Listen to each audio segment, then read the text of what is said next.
gabi sa inyong lahat.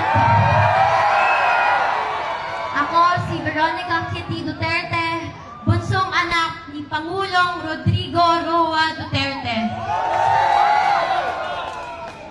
Naaalala niyo po ba, noong panahon ni PRRD, nakakaalis at nakakauwi ng ligtas ang mga anak niyo? Ibalik natin ang ganoong pamamahala sa bansa. Nandito ako ngayon dahil kinuha nila sa amin, sa ating lahat, higit sa lahat, sa akin, ang tatay ko. Noong March 11, 2025, nasaksihan ko ang pagkidnap at pag-abuso nila sa tatay ko. Imbis na krimen, korupsyon at kahirapan ang pagtuunan ng pansin ng pamahalaang ito, inuuna nila ang pagsira sa pamilya ko at sa lahat ng kalyado nito.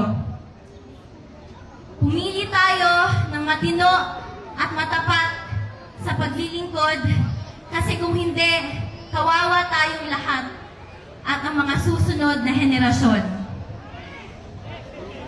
Mahalagang magkaisa tayo sa araw ng eleksyon, May 12, 2025.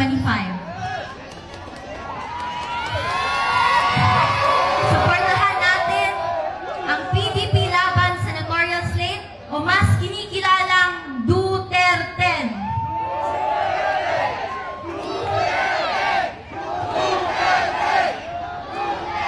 Mag-vote straight tayo at mag-block vote tayo upang mahirapan silang mandaya. To the OFWs, to the Filipino communities who took care of us, you have my love, respect, and gratitude. Sa katawhan nga nagpakita o walay undang nga paghigugma o pagsuporta, daghang salamat kay wa ninyo biyae. Kamo ang nagapakusog sa amo tanan. May aabot ako na personal na mensahe ng tatay ko sa bawat Pilipino. Sabi niya, I did what I could for my country. And you are all in my heart.